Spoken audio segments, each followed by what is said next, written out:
Welcome to Coffee with Bible and Pop Culture. There is a space for everyone at this table. We are here to ask hard questions, to have honest conversations, and to journey together. We're here to talk about the things that matter most to us and to remind you that you're not alone.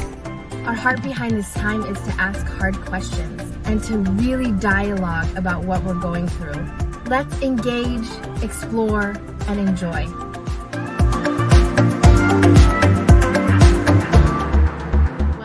Welcome and welcome back to Coffee with Bible and Pop Culture. We are welcomed today by Dr. Ian McKnight, professor of theology and church history. Is that right? I forgot to ask you to make sure that's right. I'm teaching the theology right now, yes. The church history, while I was away, somebody else took it over. So we're going to wait a few minutes for people to jump on with us. Hey, Corindalyn, if you are watching live, feel free to let us know where you're watching from in the comments. So this month's issue, October, we delved into topics about life and about death and fear and the afterlife. We had articles about Hadestown, the Broadway play, Disney's Coco. We had an article about NBC's The Good Life, Beetlejuice, Ghostbusters, Haunting of the Hill House. So there was all kinds of topics and things to discuss. So we're excited to jump in. Aloha from Florida. Hi, Sean. Here at Bible and Pop Culture, our goal is to engage with you all. So we always talk about, depending on how a gem is held, the light refracts differently. And so our goal here is to engage in topics and see ideas from a new angle that would bring us deeper understanding. So instead of approaching a topic from I don't want to be wrong, we want to strive for the alternative. I want to expand my perspective. And so that's the goal here. We invite you to engage with us. We want to hear what's piquing your interest as I get to discuss with Ian today about these topics. And we want to hear what's inspiring you to action and maybe even things that make you think. You don't even really know how to respond. And that's okay too. That's what we're all about, the conversation and the engagement. So as we're talking today, feel free to leave a comment in the chats below. We'll try to get to all of the questions. And if for some reason we don't by the end of the live, we'll make sure to go back and continue the conversation with you guys there. I see somebody from Japan. Aloha from Osaka. That's fun. Okay. All right. So let's get started. Ian McKnight, welcome. Thank you again for being with us today. Tell us a little bit about yourself, your family, maybe what you're teaching this semester. And then especially, we'd love to hear about your journey from atheism to Christianity. Okay. Well, of course, we're in Hawaii now, my family in Honolulu. At this point, we're verging on empty nest status, my wife and myself. Our daughter is 17. She's going to graduate this year from a senior high school. And the other 5 are already out and about with their careers. We have 2 with us now, but one's going to move on to Paris come the end of the year. So it's a different phase in our lives, but we're really enjoying the time we get to spend with our kids in this new process in their lives. But anyway, I grew up in Hawaii. Most people get shocked when they hear that. They see me and they think, wait, no, when did you move to Hawaii? Oh, I grew up here. What? No, I grew up in Hawaii. But my parents were both professors at the University of Hawaii. My father, believe it or not, was professor of Chinese history. Oh. Yeah, he ended up getting a great offer to come and teach at the East Asian Studies program here in the University of Hawaii. So we moved here, both my parents are atheists. Though my father my father claimed to be an agnostic when he was alive. I remember at one point in my life, we actually had a little brush with Unitarianism. There's a Unitarian church on the Poly, and we would go there, and it was very strange to me, kind of because I didn't know why we were there or what we were doing, but we did that for about a month, and then that was enough for my dad, I guess. But um, we had a lot of conversations after I came to faith, and he recognized that there is no way to prove there is no God, so he would claim to be agnostic, which is basically a non-practicing atheist as far as you know I'm concerned. But um, I was raised as an atheist. Uh, I remember watching Carl Sagan's Cosmos as the almost reverently religiously when it came out on PBS, and we had his books, Dragons in Paradise and Rocka's Brain and so on. So I grew up that way, and for whatever reason, I was extremely hostile to Christianity. And it wasn't because I had any reason. I never met an obnoxious Christian at that point in my life. So I didn't have any reason to be hostile. But I think I had a sense that Christians basically proposed a singular and exclusive understanding about reality. And that would mean that I was wrong. And so that really bugged me. Um, and I got the chance to sort of vent that in a sense. My brother got invited to a youth group when we were in high school, and I invited myself along. And every Wednesday, I was a better attender than I'd say half of the people in the youth group.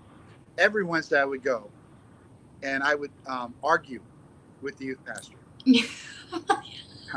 And they finally had to make a rule that you could not raise your questions or your comments until after the teaching was done, because I would cut in during the teaching to make points, ask questions, or challenge what he was saying. But anyway, he became very. I mean, he was very friendly to me, though unbeknownst to me.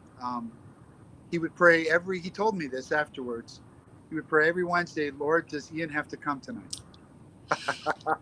Because I was that belligerent. But he would pick me up with my brother. We go to youth group. My brother became a Christian within a week, but I found myself arguing for months and months and months. And then I think it began to just sink in on me what I was believing, what my convictions were as an atheist. And I began to approach them differently. But I don't think that's what ultimately won my complete trust. It was that I saw a difference in the community itself, the way that they treated one another, what they expected from each other was very different than my experience outside of the church. And I remember Christmas Eve. Um, I actually went to the Christmas Eve service, and I felt like an outsider, kind of like Wow. that, almost that stereotypical proverbial sort of child at this window peeking into some family who's got sitting down at the table, a great spread. Anyway, watching it as an outsider, I felt that kind of standing outside of what the celebration was going on. And then one of the guys at the end of the service came up and he gave me a big hug. And it was he didn't realize it was just something everybody was doing. But I got the sense, I almost felt like it was an invitation. I didn't have to be an outsider.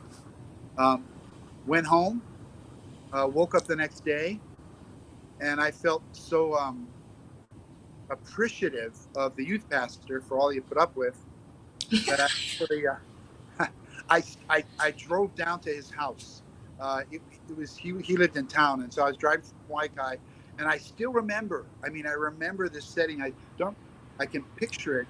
I'm driving past Kapiolani Medical Center, going under the overpass, and it's raining, and I'm driving my VW, and the color of the lights of the cars, the brake lights of the cars are shining in the droplets of water on my windshield.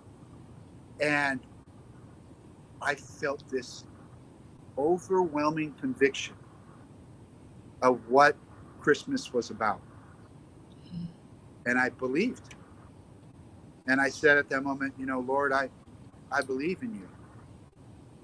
And that was my day of sort of the big step of trust. Yeah. So, yeah, that's how I came to faith. Interestingly enough, about a year later, I met somebody who told me that I hadn't done it properly and that I needed to say the sinner's prayer. And so they went through, they had the sinner's prayer. I wasn't going to be saved. So Yeah. it freaked me out because I thought it was about believing in Christ and him coming for me and doing that. But I had to, then of course I went through this process for about a month of wondering whether or not I was saying it sincerely enough, whether I was really moved. So I would say the prayer again, again, and again. Yeah. And finally, about a month after that, I said, "What am I doing? This doesn't make any sense." But Yeah. yeah, that was my Yeah. It's conclusion powerful. to faith. Yeah, yeah. I Yeah. think it wasn't the arguments because I walked away thinking a lot of times that I won the arguments. I don't know if I had, but I thought I had. Um, but it was the love that I saw that they shared one for another that persuaded me. Yeah. So, yeah, Yeah. I love that. yeah. Yeah. Thank you for sharing.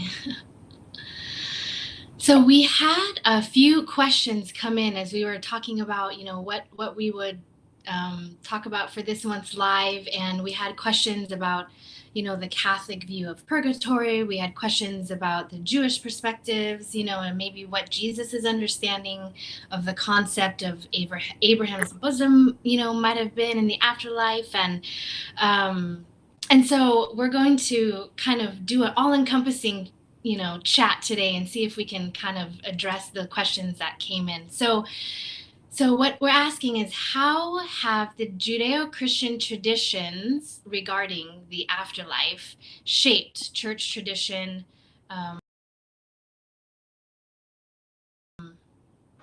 throughout church history, and how has it shaped like their lives and our lives individually and within their community? Big question. Yeah. You know what? I think it's kind of neat listening to what you had already talked about, the movies that you had people watching and so on. And it made me think, a lot of times we approach the scriptures as almost like it's a philosophical treatise or a manual. And we forget that it's this literature that Mm. carries with it this effect that it's supposed to have upon its people as much as anything else, and that it's not this it's not these bullet statements about reality. It's something fuller, and it's Mhm. fascinating because you see in the popular media of today people wanting to sort of they wonder about what happens after death, right? And so there are shows about it and comedies so that it's uh, not as sobering and people can watch it and sort of still pray with it. But one of the things I think is important at the outset is to realize that this thing called eschatology. Remember that in your Yeah. studies, um, which is this understanding of the last things, the final things, right? Um, and actually, the scriptures they they they kind of well, the scholars kind of recognize two matters in eschatology. One is the historical sort of cosmic eschatology, meaning what is God really going to do with everything? What is his ultimate grand attempt or dream? And then there's what's called personal eschatology, which is really about what happens to human beings after they die. Yeah. Okay, so that when we talk about the afterlife, I think people immediately think about human beings. What happens to a person? What's the process, and what do we have to look forward to? And we've kind of forget about this grander scale of reality. And I think that's kind of that's a little wrong-headed for us.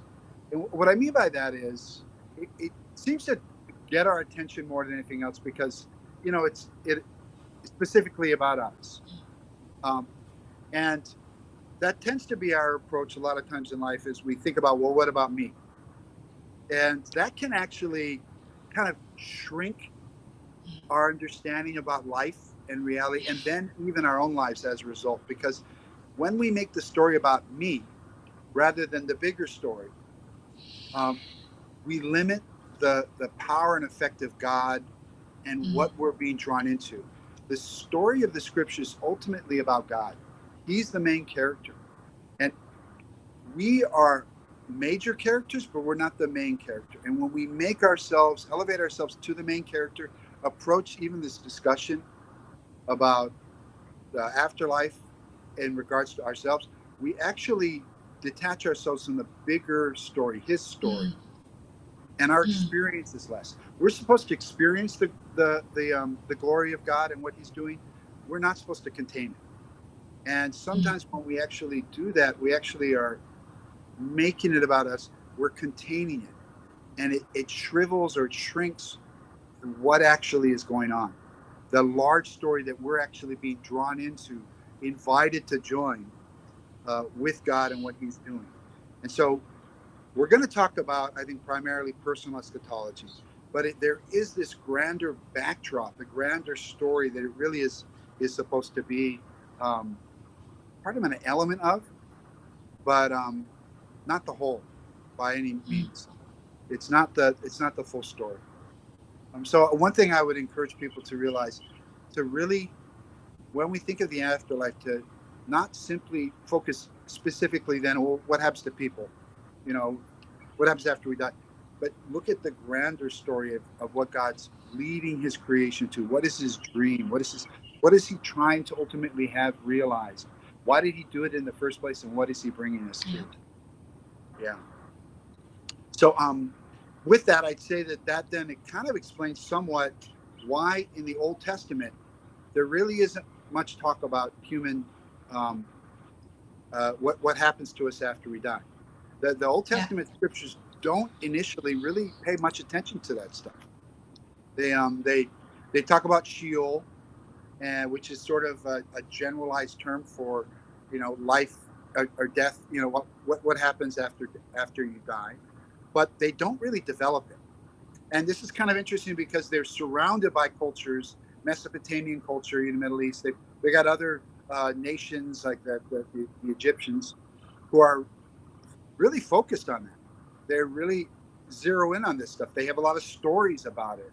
People actually going down and visiting the abode of the dead and coming back up and telling people what's going on there. And there's a lot to it in the mythos of other cultures of their time. But the inspired scriptures of Mm, the Jewish nation, they don't really talk about it much. Um, they mention Sheol. They mention another synonym might be Abaddon, destruction. They mention uh, things like the pit, but they're just not really all that much. They just sort of mention as a reference to what happens at death. And so the idea doesn't initially develop, at least in the inspired scripture. Now, there are going to probably be writings alongside of these that develop. Well, there are um, into around the 7th century BC, but um, the scriptures themselves don't develop it. You do have, say, references in Jonah, the story of Jonah, but that's a prophet. So you're getting kind of late into it.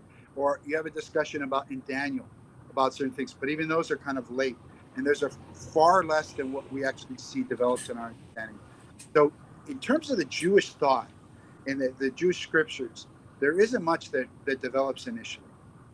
Um, there, that means I'm talking about everything. What we tend to think about, I think, is okay, when we die, what's our experience? Do we face a place of judgment? Do we face a place of reward? What's the experience going to be like after we die? Are we going to um, have a place where, like, what's that one that you were mentioning, that show? The Good Place, was that? Is yeah. that what it's called? Yeah, and there's this idea, right? They're all living in houses, and they've got ice cream and everything, and they've got parties, and right. They're living. It's basically just another version of life now, right? Yeah. So there's that sort of proposition. That's what life's going to be like. Sort of just I don't know, a place though that where you're not going to get sick or something like that. But generally, so there's this idea of what happened, or questioning about what's it going to look like. once we die? What's that place going to be like? You know, what am I going to be like? Um, but like I said, the Old Testament doesn't really develop that much. There might be a little bit of a discussion about a judgment in Daniel chapter 7 and then chapter 10 and chapter 12. And then there is sort of this idea of a resurrection in the Daniel 12 passage, but even that's sort of a limited resurrection. So really, most of this stuff, this understanding of the life after death, Yeah. or is not really going to get developed until the intertestamental time. Yeah. So think about that. Think about all these generations, these thousands of years of faith, and this is not an issue that is discussed. Judgment, God's judgment, is going to be something that's supposed to be historical. It's supposed to happen in time. You know, that we hear of the day of the Lord now, and we think of immediately of that the end. But the Jews of those days, when they heard day of the Lord, they thought of it as an historical judgment, where, you know, God would give them over to whatever they were doing, and the tribes would come in that were surrounding them to attack them. So it's not until really very late in the existence of Israel that you begin to see people mulling over this stuff, talking about it, developing sort of like a theological text. It's not the scriptures, but it's stuff that, so you get what's called apocryphal works. First Enoch, Book of Maccabees, Yeah. you know, several books of Maccabees, the Wisdom of Solomon. You have all this material that starts developing to sort of comment on the scriptures, as well as you know, the Talmud and so forth. But all of that to say that when you get to the intertestamental time, what develops is this picture of something after life after death in Sheol, a place that is ultimately going to be somewhere where people are going to either wait in one spot for paradise, or for resurrection to glory, or they're going to wait and they're going to be resurrected for judgment.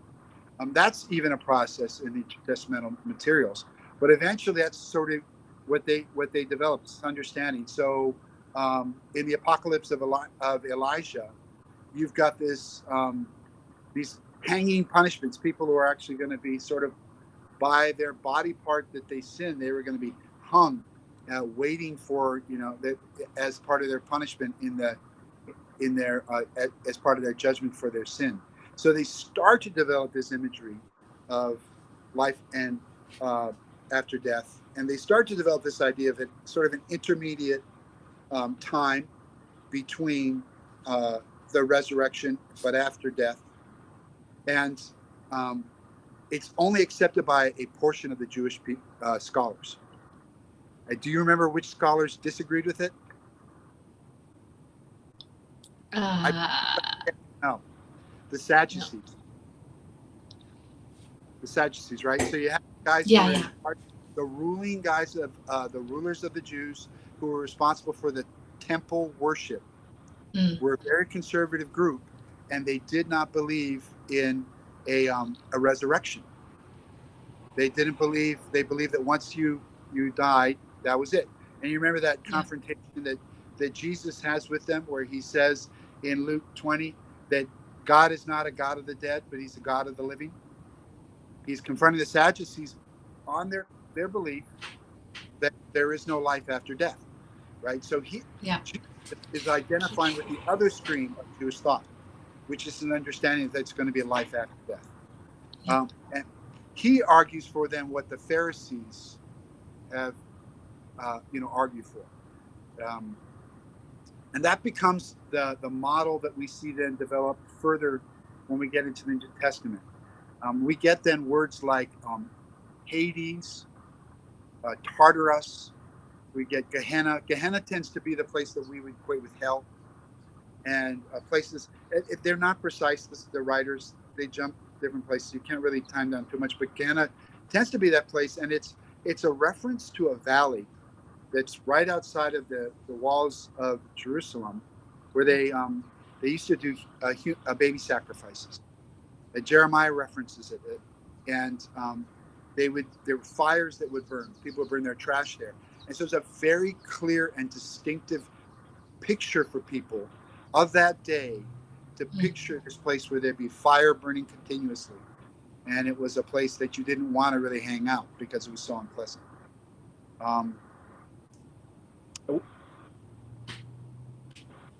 trying to think from there what I would say. Oh, so what develops from there is then this developed conviction that Paul explicates, but not directly, when he talks about what is going to happen to those who have already passed. We have that in First Thessalonians. We have that in Corinthians, 1 Thessalonians 4, Corinthians 15, and 2 Corinthians 5. Paul talks about the fact that after a person dies, they are with the Lord, present with the Lord. People have debated what that means, but what he then says is eventually what is to happen is this resurrection that is going to give us a glorified body. Now, I want to kind of talk a little bit about how the churches try to understand this, because nowadays the debate is whether there's an immediate resurrection upon death. And traditionally, we've argued that it happens at just before the final judgment and so on. That there's going to be one resurrection. But there are some people that champion the idea today that no, as soon as you pass, you're resurrected. And the reason why they say that is because human beings are holistic rather than dualistic. They aren't a body and a soul, or a body and some incorporeal thing. They're just simply body and soul. You can't divide the two; they'll stop existing. And so they argue that because of that, there has to be a resurrection today. That actually mirrors in some way some of the early church fathers back in the, I think, 4th century began to champion that kind of view. And the reason why they began to champion is because they argued that the dead saints, the great leaders of the church, were actually having an effect upon life in the world now by miracles. So they would argue that because of the sort of the I don't know what you call them, the objects that are identified with the saint could actually be used as be miracle causing. And the reason why is because that saint was actually, he could bring his influence through that. Well, the way he could do that is because he was, he's cognizant. He's there, aware of what's going on. And that kind of got debated within the church. So that the sort of idea of the saints still being able to interact with the present world became something that was championed and practiced throughout the Catholic world. After the Reformation, the Protestants pushed away the idea of any sort of saint having an influence in the world today through objects of theirs. But the other thing that developed during that time was this idea of purgatory. I feel like I got to ask you questions to interact with your Sabbath, because I think it would be way more interesting. It's a fascinating idea. This is actually something that is primarily people see as advocated by Augustine. He argues for this idea that as people are being progressively changed in this life, when they pass, when they die, what happens after death? Are they such? They've still got to be prepared to enter into the gates without any, evil. Now, because they've lost their body that's connected to this world, the idea is that they're not going to sin anymore, was the argument. But there's going to be there's still this issue, these sins that they have to sort of deal with in their lives that they've already done. And he proposes this, and Gregory the Great, he was a pope, he loved Augustine so much, he actually ultimately said, yeah, this is true. This is doctrinal.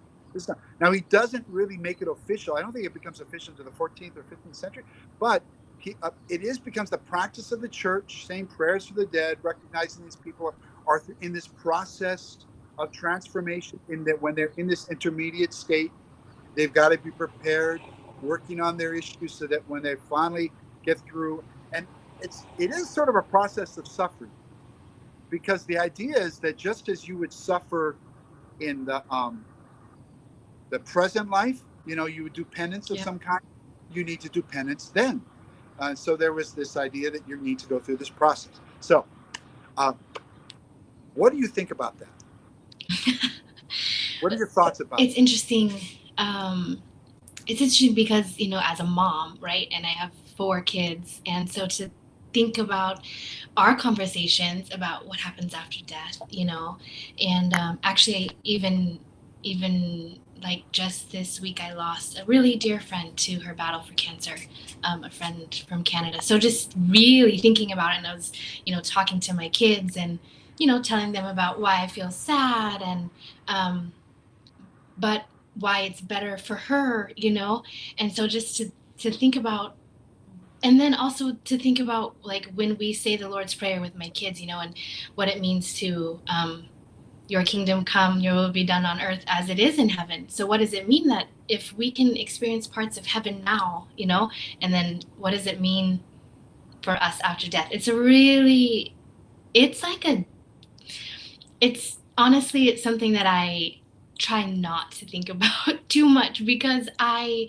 have, like, what has been taught to me through generations of growing up in the church, and then, but how do I explain that to my kids, and what do I really Right. believe for them, is kind of a whole nother, it's a whole nother way of believing in what I believe is going to happen. So, um, I think that the purity of relationship and the ability to worship in a way that is unadulterated, like, there's nothing inside of me that can hinder that relationship, and there's a lot of things in me that hinder every relationship I have in my life, so that kind of, like, not having sin anymore to, kind of cloud that relationship is kind of what I cling to about what happens after death. Yeah. And I mean, Yeah, that sort of and thing, for me and for them.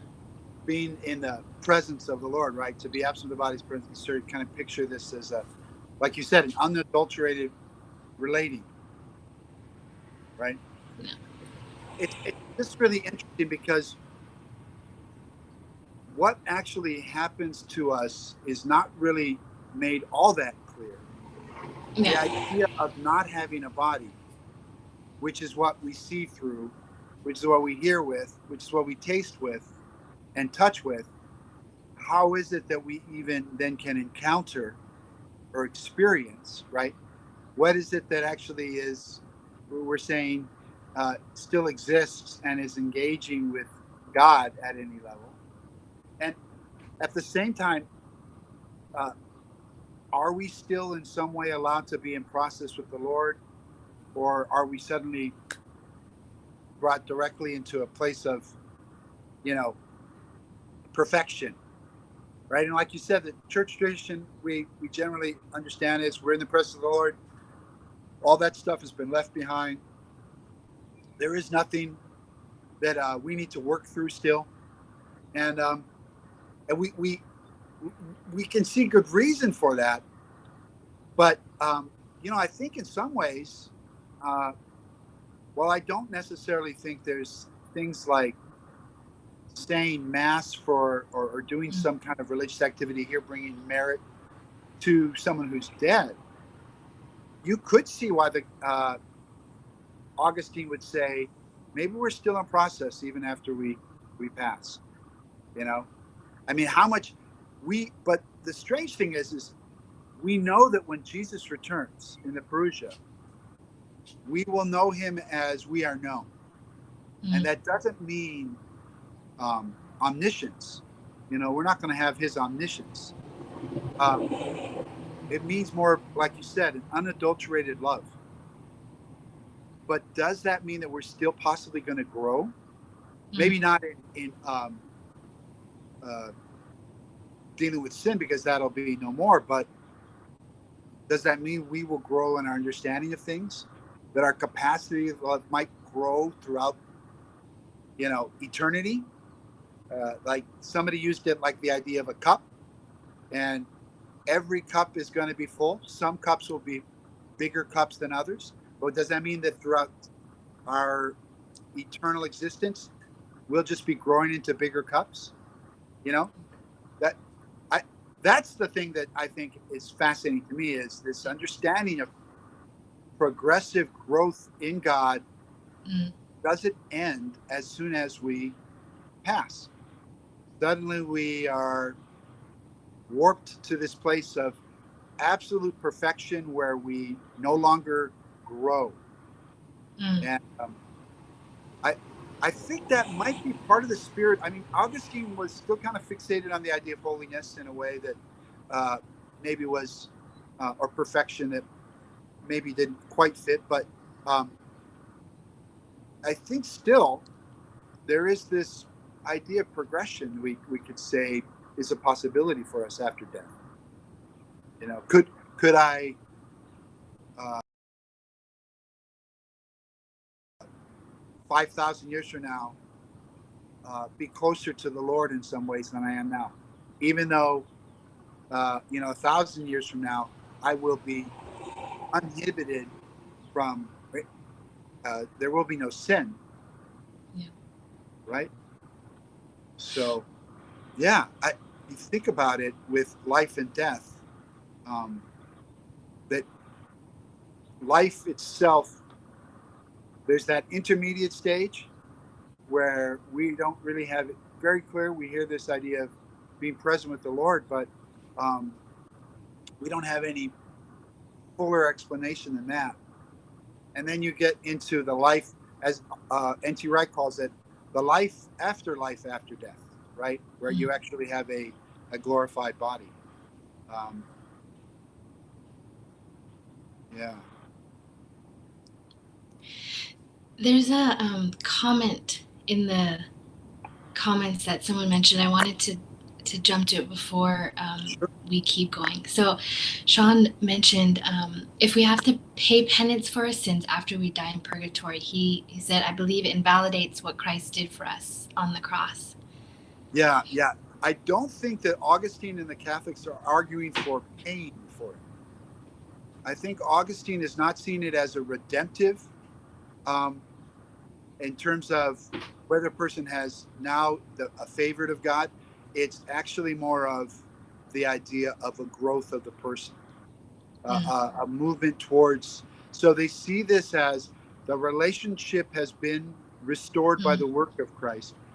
But, and I'm not arguing for purgatory, but I'm trying to say that this is, I think, would be sort of the logic of it. But they are arguing for the process that a human being goes through as they grow further away from it and closer to Christ. The same thing that we're experiencing now. They just think that perhaps it also continues even after you've passed out of this present state of existence. Yeah, Yeah. yeah. Um, we are we are coming close to the end of our time together. Thank you, Ian, so much. It's been so good to be with you and just discuss, as you said, these things that have been happening throughout history, and the thoughts and the ideas and the progression, and then what does it mean for us right now, as we live day to day. So as we wrap up, if you guys have any more questions or comments that you have for Ian or myself, can throw them in the comments now, and we can get to them before we wrap up. Yeah, and then maybe just one more quick thought.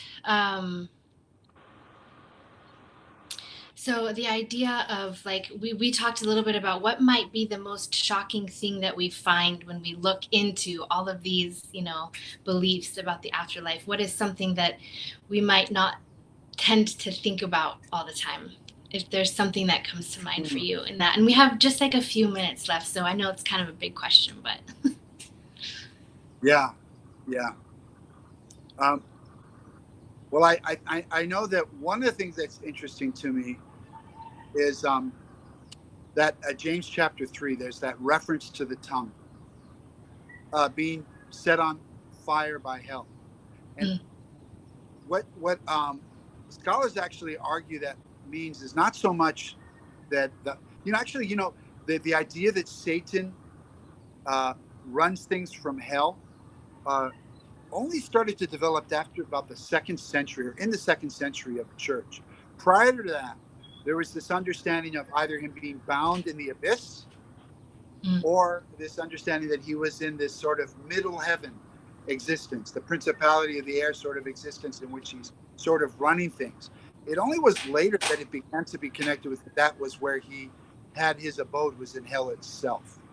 So that's Mm. kind of an interesting change in the church's well arguments. I think I would agree that I don't think that that's a ideal understanding about where Satan dwells, that he dwells in hell, like that's his place of running the show. Um, but I will say then that because of that, when James says that Mm. it's set on fire by hell, we shouldn't think of it, hell, as being a reference to the demonic. It actually is a reference to judgment. Um, there was this understanding that that punishment will fit the crime, and so this is actually what James is sort of, and he actually does sort of a wordplay in the Greek too to sort of even set this up even more. But his whole point is almost that, okay, the tongue sets this world, this cycle of life on fire, and that's actually then, if that's going to be going on, when you are punished, if you end up in hell, your tongue almost will rightfully be the means through which you will suffer greatly, like the rich man and Lazarus in the story that Jesus tells, the parable, where his tongue is just dried out and suffering, and he just wishes that someone might just dip their finger in some water and give him a little for his tongue. Um, that's kind of interesting to me. That's Oh, should be almost done. this idea Almost that done. that hell is not the place where Satan dwells, but rather he's either in the abyss or else he's in this sort of middle zone of the, yeah. Yeah. Um, there's one more question in the comments, and I think maybe we'll end it with this one. So Mia said, "What did Christ mean when he talked about the thief on the cross? Today Yes. you will be with me in paradise." So we have this conviction. Very good question, right? We have this. All good questions, but we have this conviction that Christ went through the entire process of death, right? So this actually gets developed to some kind of really interesting ways in the early church. But I'll just go through sort of what we have in understanding with the biblical data. He does descend into what we would call Hades, that place of the dead, in a sense, that he has to experience what it is to be dead, right? So he descends, um, and you could see sort of parallels between the idea of paradise and Abraham's bosom.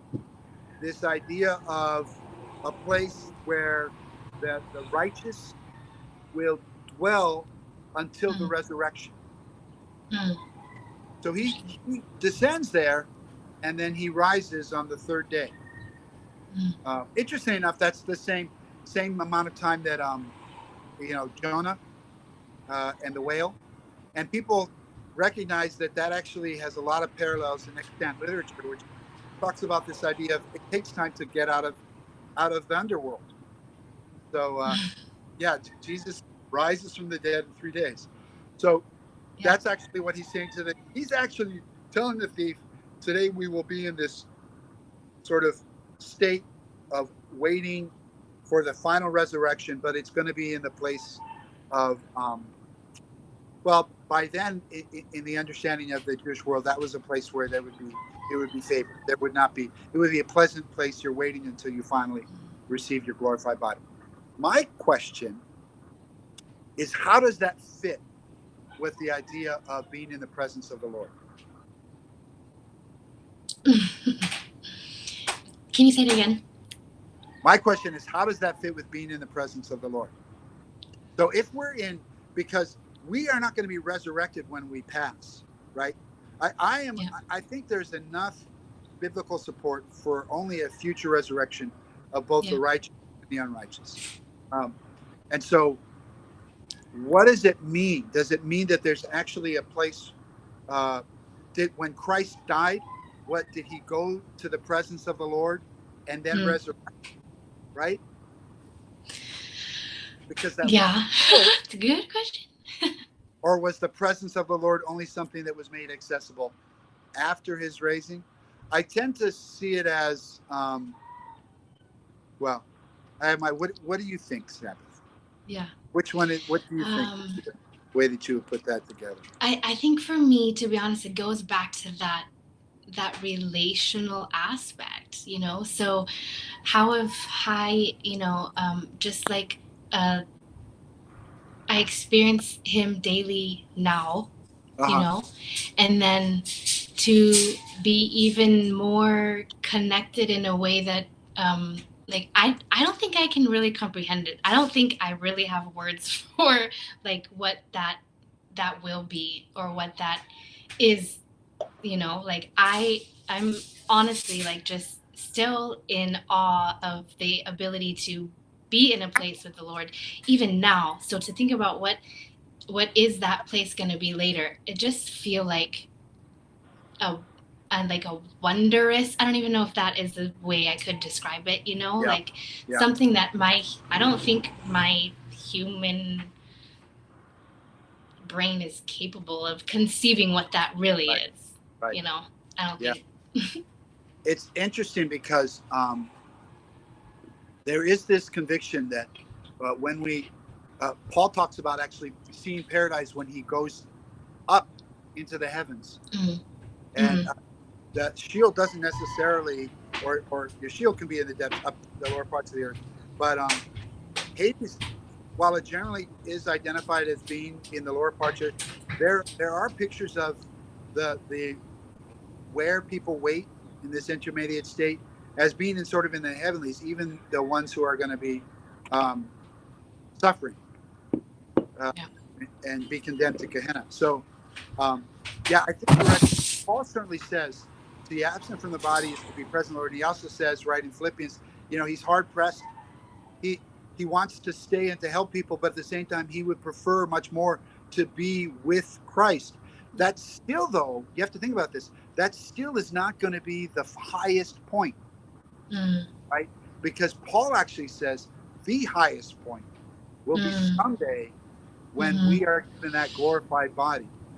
And then there will be this fullness of experience that will be, realized only then. So Yeah. it's like almost these stages where, yeah, it in some ways will be less inhibited in our relationship with Christ, but there's going to be an even grander step someday. Yeah. And then a picture, right, of the bride with coming descending, and there is her groom, Jesus Christ, God making his dwelling among people, the manifest experience of God that is to come only after the resurrection. Um, yeah, yeah, Yeah. Yeah. What a way to wrap up our time together. yeah. Yeah. Thank you so much. And thank you so much for spending this time and diving in deep to these things that we need to think about. And, people are thinking about it, I think, a lot more right now. And to have a place to start the conversations from, within our communities. And yeah, thank you so much. And I, again, if you're watching and you wanted can I throw in one question for to people me. to ask themselves? Yeah, to you or to anyone Okay. who's, what do you picture the new heavens and the new earth like? Mm, beautiful. Is it going? What will be? It, we understand. Scholars argue that what Peter meant by the sort of the purging of fire is not the obliteration of the Mm, earth, but that it's the removal and obliteration of all evil. And mm, so, and Paul talks about those things that are beautiful and worthy that will be brought into the new. yeah. So what are the things that are going to come? I think it's like this, you know, like if we think about the way the world was created, right? And I mean, gosh, I feel like this could go, this is a whole nother interview. We're going to do another interview about this, I think. But like, you know, if we think about that and we think about, you know, that it was God bringing things into perfect order, right? Yes. He had all of this stuff created and he said, this is how this goes together. And this is how this goes together. And it all fits perfectly. And this is how I'm going to take dominion over this. And this is what you're supposed to do. So I feel like something like all the chaos that the world has seen since Adam and Eve is going, you know, erased. I don't, you know, think that's maybe the right word, but it's absent of that. It's absent of the chaos and the disorder and the unalignment, so to speak, of the way that it was meant to be. I guess that would be my. And I would think then that things like human society would continue, right? Creativity, expression. I don't think we're going to be passive, couch potatoes. Yeah. And I think that expression is going to be something we continue to grow in. It will be. God is so vast, so great, so beyond that for all eternity we will be growing in our knowing of Him. Yeah. And it is going to be coming through, like you said, this order of humanity that we will. Yeah. All right. Yeah. They're saying in the comments, it'll be a place like the Garden of Eden, a place of perfection where love will rule. Yeah. And we'll have all these beautiful animals. Yeah. And forests and rivers. Yeah. You know, by the way, the ocean in Revelation, there will be no ocean. That doesn't actually mean literally there will be no ocean. It's just the image of chaos. The ocean was a place of chaos in the Near Eastern mind. And so what it's saying is, like you said, Sabbath, chaos will be gone. That abode of chaos will be completely gone. So there will still be oceans.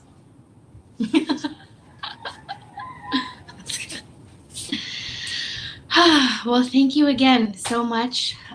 If you guys have any more questions, if you're watching this in a week or in a month or in a year and you want to connect with us about this, we will be happy to dialogue with you and continue the conversation. Thank you so much, Ian, for spending time. My pleasure. It's good to see you again.